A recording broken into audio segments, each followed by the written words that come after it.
que Bernard n'est pas satisfait actuellement de son équipe. Il joue pas très bien. C'est vrai que par rapport à l'an dernier, ils ont gagné, rappelle-toi, ils ont été en finale 2 fois, ils ont gagné la Coupe d'Europe, ils perdent contre Castres en finale parce qu'ils sont épuisés, mais ils faisaient un rugby qui était beaucoup plus abouti. Après, le niveau général du rugby, en France, le championnat n'est pas nul. On rentre au creux de l'hiver, les mecs commencent à être fatigués, on a 40 matchs à faire, on le sait, ce qui crève le rugby qui est moins étincelant, le rugby français, parce qu'au bout d'un moment, il s'effrite, la fraîcheur n'est plus là, mais le niveau des joueurs est bon, puisque les joueurs, et plein de joueurs étrangers aussi, qui jouent dans notre championnat, brillent dans leur sélection nationale. Ce n'est pas qu'un problème du championnat, c'est notre équipe nationale n'est pas bonne. C'est vrai qu'il est juste dans la provoque ou qu'il le pense sincèrement? Franchement, c'est ton pote, tu le connais par cœur, Vincent. Il est déçu par la prestation de son équipe, il ne joue pas très bien, ça c'est sûr. Donc il est plutôt au premier degré. Il est au premier degré, mais après, il est aussi un peu dans la provoque. Je ne crois pas que l'an dernier il pensait la même chose du championnat français. Je crois qu'il est un peu dépité, l'entraîneur,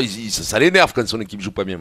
Non, mais je crois que le vrai paradoxe de ce championnat, c'est que c'est un championnat qui est passionnant sur le plan des résultats, parce qu'on ne sait pas qui va se qualifier, on ne sait pas qui va descendre, on voit même la remontée de Biarritz aujourd'hui. Enfin, sur le plan du suspense et sur le plan de l'intérêt, c'est formidable. Après, sur le plan de la qualité du jeu, effectivement, il y a énormément à redire. C'est vrai qu'on voit très peu de jeux.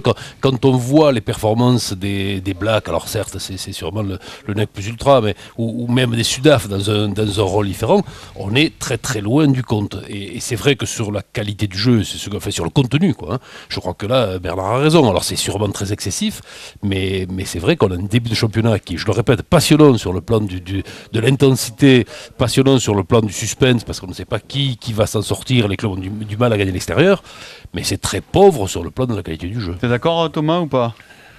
C'est difficile de comparer le championnat de France, le top 14, avec le Super Rugby qui est complètement différent, qui est pas c'est pas le même mode de compétition.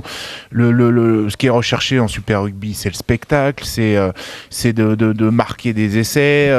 Avant tout, il y a pas la pression du résultat comme on peut l'avoir en France. Le modèle économique est pas le même. Enfin bref, faire des comparatifs me semble un peu délicat.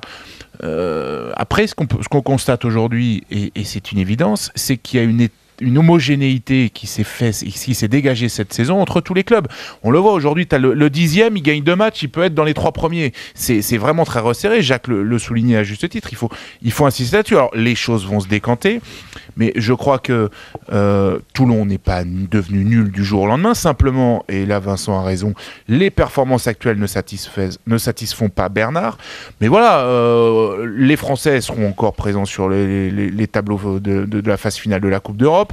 Et voilà, on a un rugby aujourd'hui qui est peut-être pas le plus spectaculaire à voir, mais qui sur les fondamentaux reste très fort. Après, faire un comparatif avec des équipes qui jouent dans un autre championnat différent, ça me semble un peu hasardeux. En tout cas, au niveau européen, on est très compétitif, on le voit en Coupe d'Europe, et quand on joue d'ailleurs des matchs de Coupe d'Europe, on se rend compte qu'on est capable, dans un laps de temps très court, de basculer sur un jeu beaucoup plus débridé. Mais là, on compare 2 extrêmes, qui sont la conception du rugby à la néo-zélandaise et ce qui se passe dans le championnat de France. Si on faisait jouer l'équipe des Blacks régulièrement en top 14, je pense qu'ils auraient beaucoup de mal à reproduire les performances qu'ils ont avec l'équipe nationale, parce que le championnat de France, c'est un marathon, c'est épuisant, ça dure 10 mois, les effectifs et les joueurs sont soumis vraiment à des cadences infernales, et pouvoir supporter ça, ça a forcément une incidence sur la qualité du jeu qui est fournie.